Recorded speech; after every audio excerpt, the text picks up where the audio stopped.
देखेंगे types of functions. ठीक है, फर्स्ट टाइप है कांस्टेंट फंक्शन। कांस्टेंट फंक्शन क्या होता है? अ फंक्शन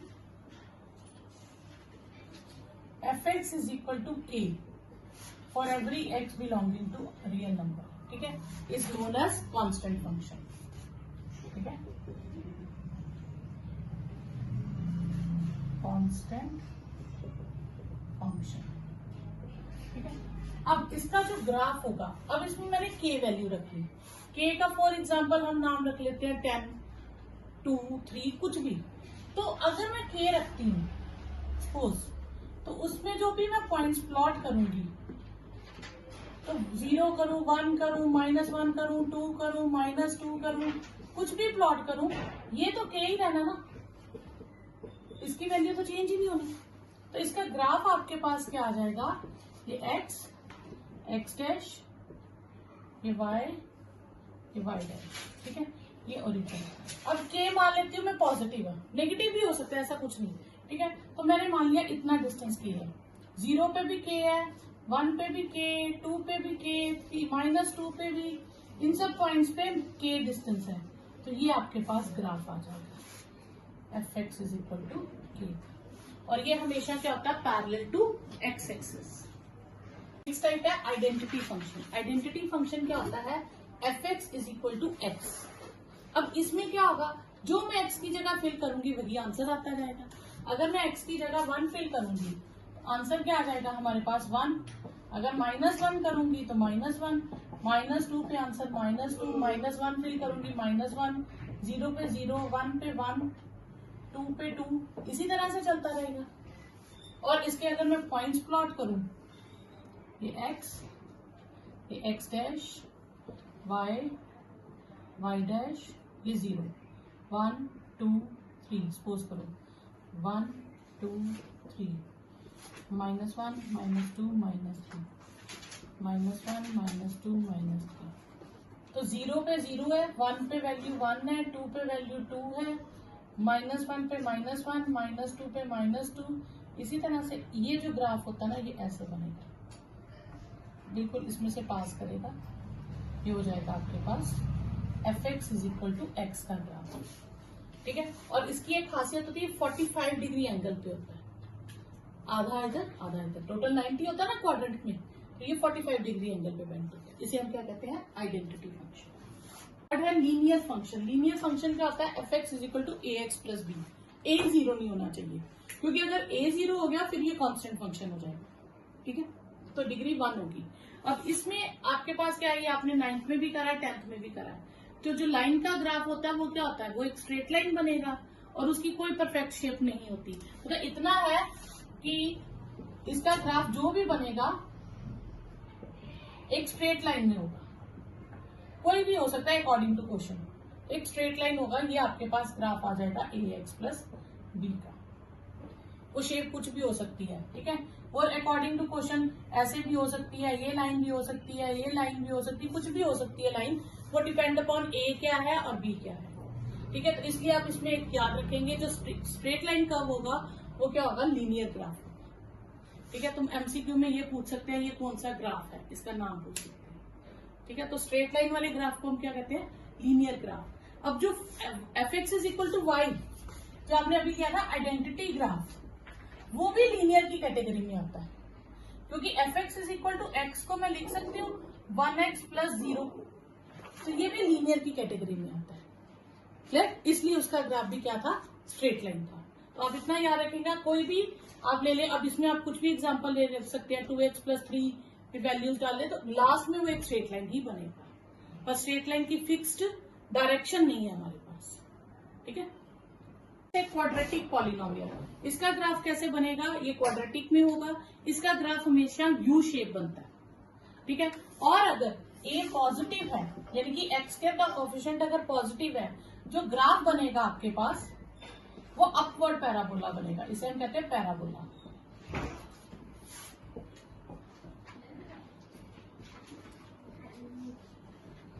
इस तरह से मैं 3-4 पिक्चर्स बना देती हूँ।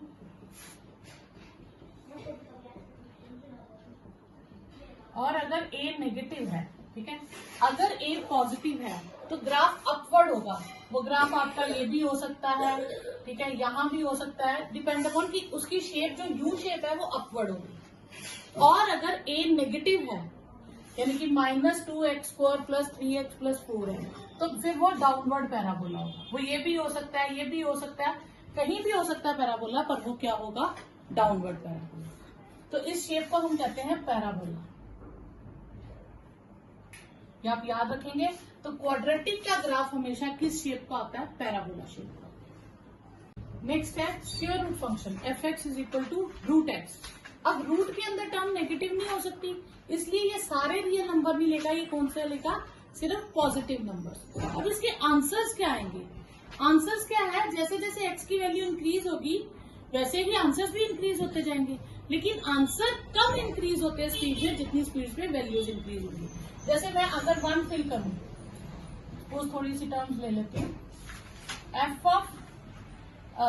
x and y। x को 0 फिल करूंगी, आंसर 0 आएगा। नेगेटिव तो मैं फिल ही नहीं कर सकती, ठीक है। 1 फिल करूंगी 1 आंसर होगा, 2 फिल करूंगी 1.4, 3 फिल करूंगी 1.7 एंड 4 फिल करूंगी तो 2 आंसर होगा।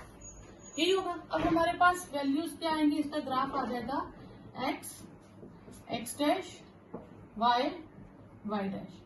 0 पे 0 है, 1 पे हम 1 है, 2 पे थोड़ा सा इंक्रीज होगा, 3 पे और थोड़ा सा, 4 पे फिर 2 हो जाएगा। यानी कि इसका जो ग्राफ बनता है ना इस शेप में बनता है। इंक्रीज तो होता है लेकिन कर्व में इंक्रीज होता है, ठीक है। सिर्फ लीनियर का ग्राफ जो है वो स्ट्रेट लाइन होता है, जहां x की डिग्री 1 है। जैसे ही x की डिग्री 2, 3, 4 होती है, उसके बाद सारे ग्राफ्स कर्व्स में होते हैं, स्ट्रेट लाइन में नहीं होते। तो इसका ग्राफ याद रखेंगे, सिर्फ इसी क्वाड्रेंट में होगा, यहाँ नहीं होगा। क्यों? क्योंकि x नेगेटिव ले नहीं सकते, तो यहाँ तो नेगेटिव आ नहीं सकता, ये दोनों कट गए।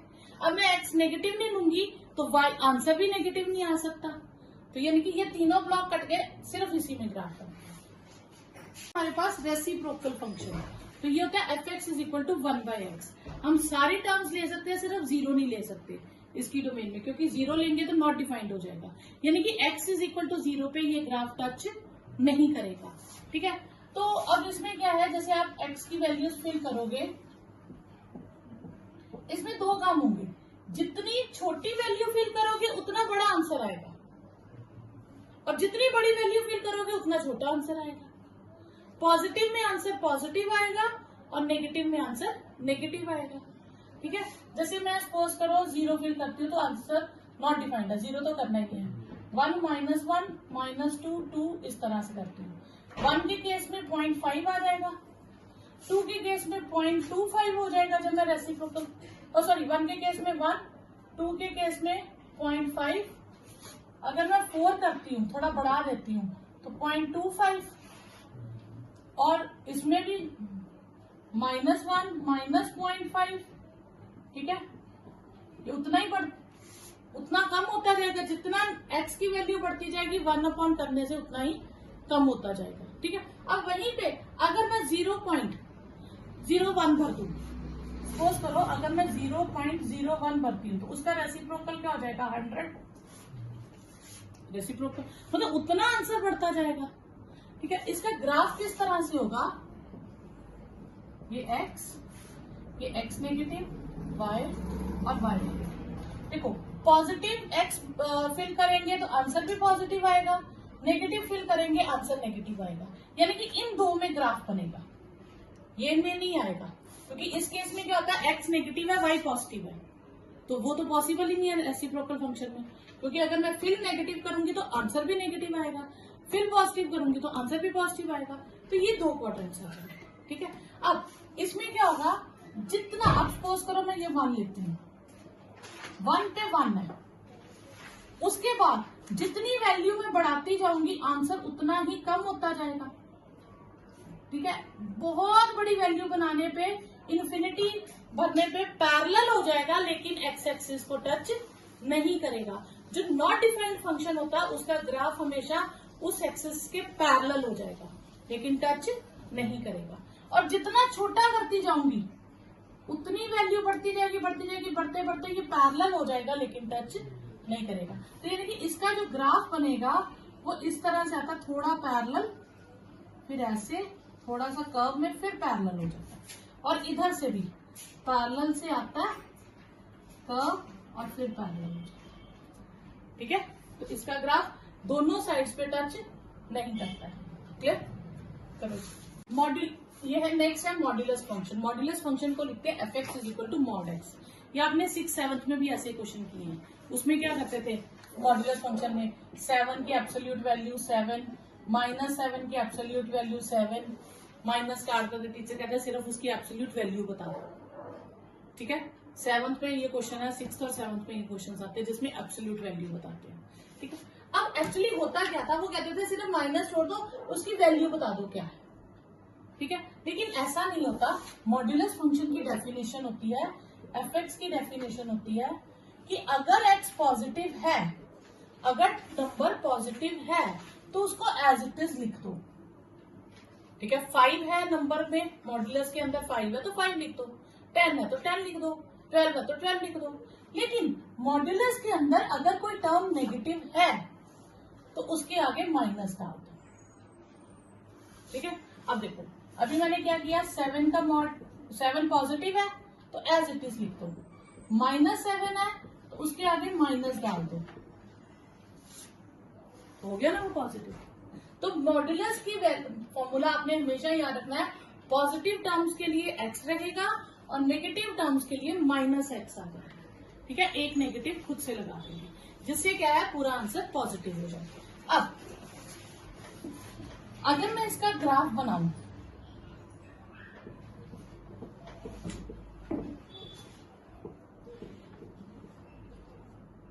जीरो 1 2 3 -1 -2 -3, 0 का 0, पॉजिटिव टर्म में सेम आंसर्स रहेंगे। ठीक है, नेगेटिव में माइनस लगा देंगे, माइनस के साथ -1 के साथ माइनस लगाएंगे 1, ये 2 और ये 3 आ जाएगा।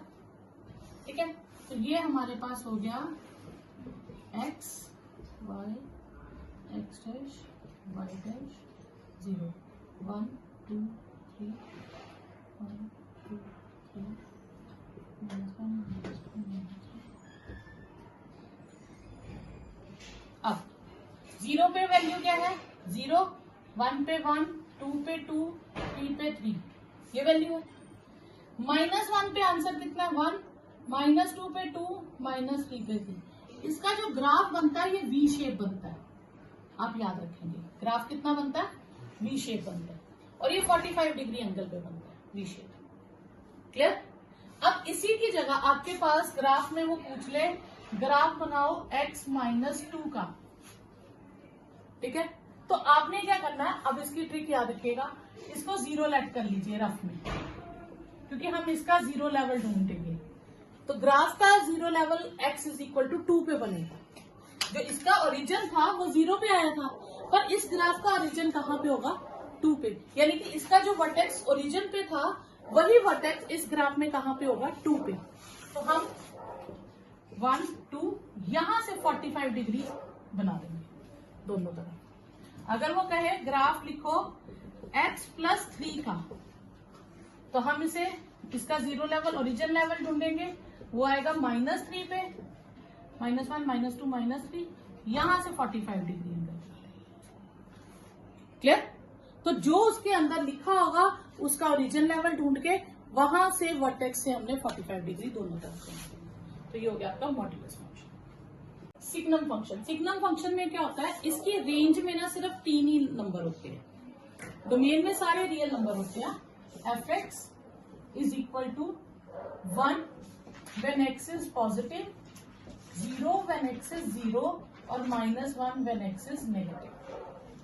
इसमें ये फिक्स्ड है सिग्नम फंक्शन में। ठीक है, तो यानी कि कहने का मतलब है, अगर मैं फंक्शन में देखूं तो जितने भी पॉजिटिव नंबर है 1 2 3, जितने भी पॉजिटिव नंबर है उन सब की रेंज क्या है 1, 0 की रेंज है 0, और जितने भी नेगेटिव है -1 -2 इन सब की रेंज क्या है -1। ठीक है, अब अगर मैं इसमें नंबर फिल करूं तो क्या बनेगा, जैसे x और fx, मैं -2 फिल करूंगी, आंसर -1 आएगा। ठीक है, -10 फिल करूंगी तो भी -1 आएगा, -1 फिल करूंगी तो भी -1, 0 पे 0, 1 पे 1, 2 पे 1, 3 पे 1, सब पे आंसर क्या आएगा 1। यानी कि इसके आंसर्स में बाकी नंबर्स ही नहीं आएंगे। ठीक है, टर्म फिल हम सारी करेंगे लेकिन आंसर में सिर्फ 3 ही नंबर होंगे। ठीक है, x डैश y डैश 0 1 -1। अब जितनी भी 0 पे तो 0 रहेगा, जितने भी पॉजिटिव नंबर्स हैं उस सब के आंसर्स कितना है 1। तो यानी कि 0.5 का आंसर भी 1, 1 का आंसर भी 1, 1.5 का भी 1, तो इन सब का आंसर क्या आएगा 1। और यहाँ पे हम ओपन सर्कल डाल देंगे क्योंकि 0 पे 0 है, 0 छोड़ के बाकी 0.1 0.2 सबका आंसर क्या आएगा 1। और जितनी भी नेगेटिव टर्म्स हैं, ठीक है, उन सबका आंसर क्या होगा -1। यहाँ पे भी ओपन सर्कल होगा और यहाँ पे भी ओपन सर्कल होगा। ठीक है, क्योंकि हम 0 यहाँ पे इंक्लूड करेंगे। ग्रेटेस्ट इंटीजर फंक्शन fx, इसका सिंबल है, यहाँ तो ये ऐसे ब्रैकेट नीचे से क्लोज होगी या दोनों क्लोज होगी। ग्रेटेस्ट इंटीजर फंक्शन, अगर इंटीजर्स हैं, जो इंटीजर्स है, जैसे सपोज करो f(1) उसका आंसर 1 ही रहेगा, f(2) उसका आंसर 2 रहेगा, f(3) उसका आंसर 3 रहेगा। जो इंटीजर्स है उनका आंसर वही रहेगा। लेकिन जो इंटीजर्स नहीं है, ठीक है, तो हमने देखना है, जैसे इंटीजर नहीं है, जैसे मैं ले लूं 7.6, तो ये किस इंटीजर से जस्ट ग्रेटर है, किस इंटीजर से ग्रेटर है 7 से। 7.5 इज नॉट एन इंटीजर, 7 से किस इंटीजर से जस्ट ग्रेटर है, तो वो आंसर आ जाएगा। ठीक है, जैसे 2.9 ये किस इंटीजर से जस्ट ग्रेटर है, तो 2। ठीक है, अब मैं ले लू सपोज करो -1.5, तो -1.5 किस इंटीजर से ग्रेटर है। अब यहाँ पे आपको कंफ्यूजन हो जाएगी, तो आप क्या करो, एक नंबर लाइन पे याद रखना, ये है -1.5, ये किन दो इंटीजर्स के बीच होता है, -2 और -1, ये जस्ट किससे ग्रेटर है -2 से, तो इसका आंसर होगा -2। ठीक है, तो पॉजिटिव के केस में जो इंटीग्रल वैल्यू होती है वही आती है, नेगेटिव के केस में एक स्टेप कम हो जाता है। क्लियर, तो अगर आपके पास पॉजिटिव n.a है तो आंसर विल बी n। ठीक है, और अगर आपके पास माइनस, ये प्लस n.n ऐसे लिख लीजिए, अगर n.a है और अगर -n.a है तो फिर हो जाएगा, ठीक है, फिर आपके पास क्या आ जाएगा -n+1। पॉजिटिव होगा तो आप वही नंबर लिखेंगे, लेकिन नेगेटिव होगा तो उसमें से एक कम कर देंगे। ठीक है, तो n+1 माइनस का फर्क। क्लियर, कोई डाउट यहाँ पर। तो आपने n लेना है, उसमें प्लस करके नेगेटिव साइन, या आप इसको ऐसे भी कह सकते हैं कि हम -n में 1 माइनस कर दें। बात है कि जो n की वैल्यू होगी उसी में से हम -1 सब्ट्रैक्ट। ठीक है, अब इसका ग्राफ कैसा बनेगा, इसका ग्राफ कैसा होता है, इसका ग्राफ होता है स्टेप्स में। कैसे देखो, f 0.1 से लेके 0.2 जितनी भी वैल्यूज है 0.9 तक। अब ये 0.9 का मतलब 0.99 भी इसी में आ गया, 0.987 भी इसी में आ गया। ठीक है, इन सब का आंसर कितना होगा 0। फिर f(1.1) से लेके 1.9 तक सबका आंसर 1 रहेगा। ठीक है, इसी तरह चलता रहेगा। और f(0.1) सॉरी 0.1 हो गया, अब नेगेटिव ले लेते हैं, -0.1 से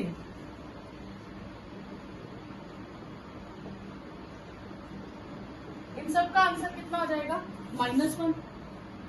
क्लियर, कोई डाउट यहाँ तक। तो ये अब इसका ग्राफ कैसा आएगा आपके पास, ये हो गया हमारे पास x, ये हो गया x डैश, ये हो गया y और ये हो गया y। ठीक है, 0 पे तो 0 ही वैल्यू है। ठीक है, f(0) इज 0, f(0.1) 0.1 होंगे तो आंसर तो 0 ही रहेगा, 0 है ना। सपोज करो मैं यहाँ 1 लेती हूँ, 0.2, 3, 4, 5, 6, 7, 8, 9, इन सब का आंसर कितना है हमारे पास? 0 ही है, यानी कि इन सब पे y जो है वो 0 रहेगा। फिर 1 पॉइंट समथिंग, 1.1, 1.2, 1.3, 1.4 सारी वैल्यूज ले लो, इन सब का आंसर कितना है? 1। ठीक है, तो यानी कि यहाँ पे 1.1 पे भी 1 आंसर है, 1.2 पे भी 1 आंसर है, 1.3 पे भी 1 आंसर है, ये सब पे 1 है। और 2 से पहले 0.9 तक सबका आंसर कितना है? 1। ठीक है, लेकिन 2 पे आंसर कितना आ जाता है? 2 पे कितना आंसर होगा? 2 का आंसर 2 होगा, तो यानी कि यहाँ पे 2 इंक्लूड नहीं करेंगे, यहाँ ओपन सर्कल रखेंगे। जो 2, 2.1, 2.3 ये सारी वैल्यूज का आंसर आ जाएगा 2, पर 3 इंक्लूड नहीं होगा। ठीक है, इसी तरह -0.1, -0.2 से -0.9 तक, यहाँ तक जो टर्म्स है माइनस ये सारी वैल्यूज जो है, इन सब का आंसर कितना है हमारे पास? -1। तो इन सब का आंसर आ जाएगा -1, 0 पे ओपन और ये माइनस। ठीक है, इसी तरह -2 होगा तो उसका आंसर -2 आ जाएगा। सॉरी, यहाँ ओपन, इसी तरह से इसका जो ग्राफ बनता है वो स्टेप्स में बनता है। क्लियर? और यहाँ पे ओपन सर्कल बनता है। क्लियर? क्योंकि 1 फिल करने पे आंसर 1 आएगा, तो यहाँ पे आएगा 0.9 तक आंसर यहाँ पे।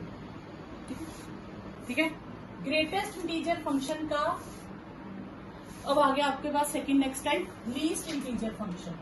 ठीक है, लीस्ट इंटीजर फंक्शन का सिंबल है ऊपर से बंद होगा, सिर्फ दोनों नहीं होंगे। इंटीजर्स का आंसर तो इंटीजर ही रहेगा जैसे पहले था। अब हम लेंगे इससे ओपोजिट। ठीक है, पिछली बार हम ले रहे थे ये जस्ट किससे छोटा था। ठीक है, अब हम लेंगे इससे लीस्ट जस्ट कौन है। ठीक है, यानी कि ये जस्ट किससे, कह लो 7.6। पिछली बार हमने क्या लिया था? 7.6 का आंसर आता था 7, ये ले रहे थे। ठीक है, कि ये जस्ट किससे ग्रेटर है। अब लेंगे कि ये जो वैल्यू है ये जस्ट किससे लीस्ट है, किस इंटीजर से ये लीस्ट है। तो ये किससे लीस्ट है? 8 से, तो इसका आंसर 8 आ जाएगा। ये किससे लीस्ट है? 3 से। तो ग्रेटेस्ट इंटीजर फंक्शन मतलब ये जस्ट किससे ग्रेटर है, और लीस्ट इंटीजर फंक्शन मतलब ये जस्ट किससे लीस्ट है। ठीक है, तो अब -1.5, फिर ठीक है, फिर हम लिखेंगे -1.5 किससे बढ़ता है? -5 से। ठीक है, -2 से -1 के बीच। इस बार जो नेगेटिव है, ठीक है, नेगेटिव में हमारे पास सेम आंसर आ जाएगा। ठीक है, पिछली बार हम क्या कर रहे थे? कम कर रहे थे और पॉजिटिव सेम रख रहे थे। इस बार देखो पॉजिटिव में एक ऐड हो गया और नेगेटिव हमारा सेम रहेगा। तो इस बार पॉजिटिव होगा n.a होगा तो n+1 हो जाएगा, नेगेटिव होगा तो फिर वही रहेगा। क्लियर? ओके, पॉजिटिव में 0.1, 0.2, 0.9 इन सब का आंसर क्या हो जाएगा? जस्ट नेक्स्ट 1, और 1 वालों का 2। ठीक है, और नेगेटिव वालों का आंसर सेम रहेगा। ठीक है, तो ग्राफ इसका वही स्टेप बाय स्टेप बनेगा, सिर्फ फर्क क्या आएगा कि 0.1 से लेके 0.2। ठीक है, इन सब का आंसर क्या है? 1। तो अब इन सब वैल्यूज का आंसर आ गया 1, तो यहाँ पे हम 1 लिख लेंगे और ये क्लोज हो जाएगा हमारे पास, और ये ओपन उल्टा हो जाएगा। पिछली बार इधर क्लोज था, उधर ओपन था।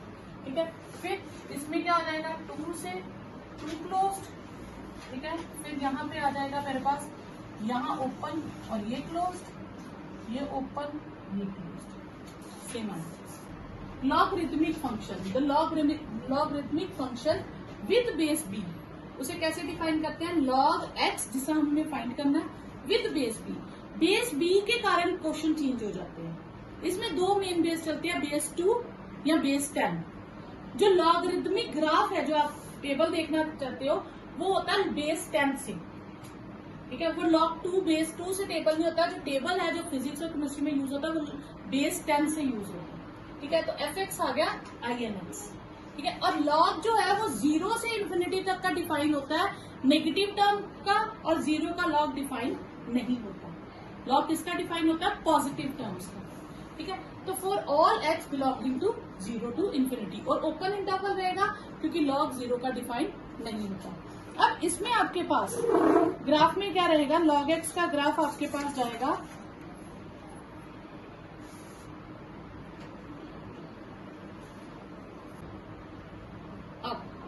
लॉग एक्स, लॉग नेगेटिव का तो डिफाइन ही नहीं होगा, यानी कि ये दो क्वाड्रेंट तो हमारे पहले डिलीट हो गए, ठीक है। और लॉग का ग्राफ होता है ये बहुत, जब 0 के पास हो तो बहुत कम वैल्यू से इस तरह से इंक्रीज होती जाती है। इसका ग्राफ मैं आपको कल देखना सिखाऊंगी कैसे देखते हैं। तो ये ग्राफ होता है लॉग एक्स, ठीक है। तो ये टेबल आपको इसमें 3 फॉर्मूले होते हैं। देखो 3 फॉर्मूले होते हैं लॉग के।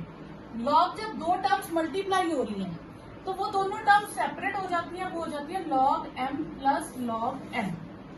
जब डिवाइड हो रही होती हैं तो वो हो जाता है log m minus log n।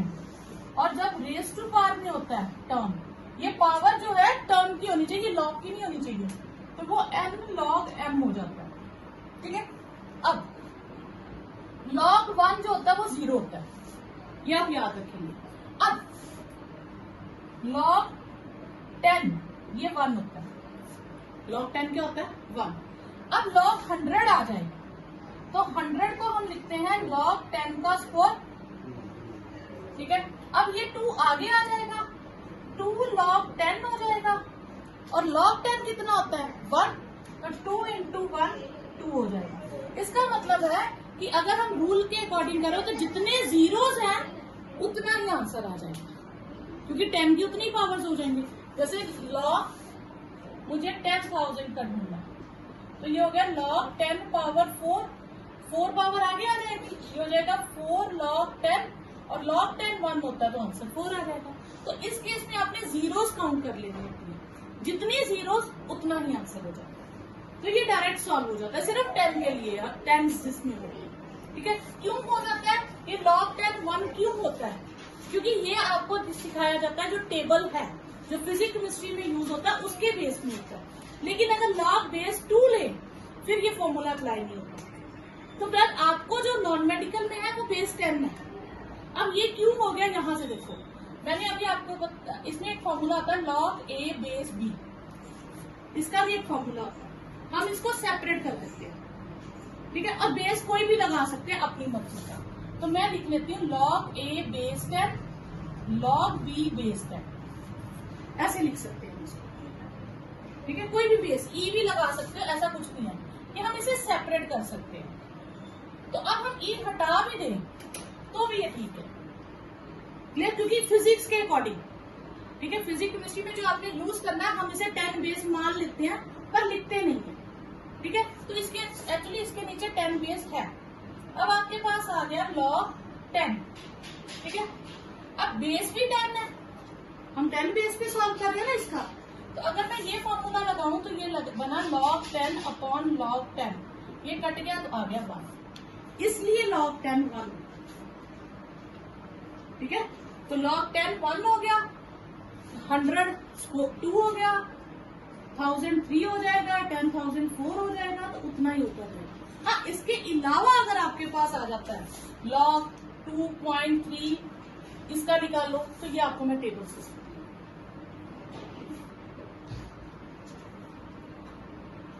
Okay. log 1 plus x ये टर्म होती है, ये वैल्यू होती है x, x square by 2, x cube by 3, x 4 by 4, इसी तरह से ये चलता रहता है, ठीक है। अब इसमें क्या होता है, कई बार आपको ये बेस e के साथ होता है, e फॉर एक्सपोनेंशियल फंक्शन। अगर सपोज करो आपको log 4 ढूंढने को कह रहे हैं तो आप इसे लिखोगे log 1 प्लस 3, तो x को किससे रिप्लेस कर दोगे? 3 से, 3 square by 2, 3 cube by 3, 3 power 4 by 4 and so on. तो कई बार आपको ऐसी एक्सपेंशन आ जाएगी, पूछ लेते हैं ये किसकी शॉर्ट फॉर्म है, तो आपने जो नंबर होगा 1 प्लस करके, क्योंकि log x की एक्सपेंशन नहीं है, log 1 प्लस x की एक्सपेंशन है, तो वो ये एक्सपेंशन है, ठीक है। तो ये लिख लीजिए, एक्सपोनेंशियल फंक्शन हो गया f(x) is equal to e raise to power x। Exponential function को क्या लिखेंगे? f(x) is equal to e raise to power x। अब ये स्टैंडर्ड है, ई स्टैंडर्ड फॉर्म है। वैसे a raise to power x, 2 raise to power x सारे हो सकते हैं, लेकिन आप में ये e raise to power x है, ठीक है। इसमें अब e raise to power x की जो एक्सपेंशन है वो होती है 1 plus x upon 1 factorial, x4 upon 2 factorial, x cube upon 3 factorial and so on so on so on. ये e raise to power x की एक्सपेंशन होती है। अब ये फैक्टोरियल क्या आ गया आपके लिए, नया नंबर आ गया। फैक्टोरियल का मतलब है जैसे 3 फैक्टोरियल है तो 3 को डिक्रीज करके मल्टीप्लाई करते जाना अप टू 1, ठीक है। तो ये हो जाएगा 6। 4 फैक्टोरियल होगा तो 4 3 2 1 24। तो इसे क्या कहते हैं, फैक्टोरियल। तो ये e raise to power x की एक्सपेंशन होती है, ठीक है। अब e raise to power x की जो हमारे पास एक e की वैल्यू क्या होती है, e पावर 1, जैसे सिंपल e की value 1 upon 1 factorial, 1 upon 2 factorial. अब आप इसको सॉल्व करेंगे तो ये आती है 2.73। ये आप याद रखेंगे e की एक्सपेंशन, e की वैल्यू 2.73। जब आप इसे सॉल्व करेंगे तो नियर अबाउट ये आता है, ठीक है। तो ये आपने e की वैल्यू याद रखनी 2.73। कहीं भी फिजिक्स में यूज करनी हो e की वैल्यू है 2.73, ठीक है। अब इसका ग्राफ कैसा होता है, इसका ग्राफ होता है आपके पास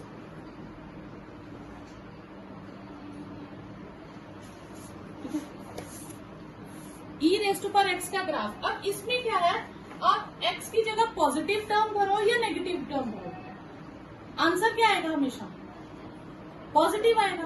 क्यों, क्योंकि e रेज टू पावर 1 कुछ भी आएगा पर पॉजिटिव आएगा, e रेज टू पावर 2 वो भी पॉजिटिव आएगा, आंसर बढ़ते जाएंगे, ठीक है। अब आप e की वैल्यू मैंने आपको बता दी है, उसका स्क्वायर उसका क्यूब आप करते जाओ। जब मैं लिखूंगी e पावर -1 उसे क्या लिखूंगी 1/e, वो भी पॉजिटिव होगा, यानी कि इसका आंसर कभी भी नेगेटिव नहीं आएगा। तो ये 2 क्वाड्रेंट तो हमारे छूट गए जिसमें y नेगेटिव है। तो इसका ग्राफ जो होता है वो इस तरह से होता है, नेगेटिव से इस तरह से बढ़ता रहता है। ये e raise to power x है।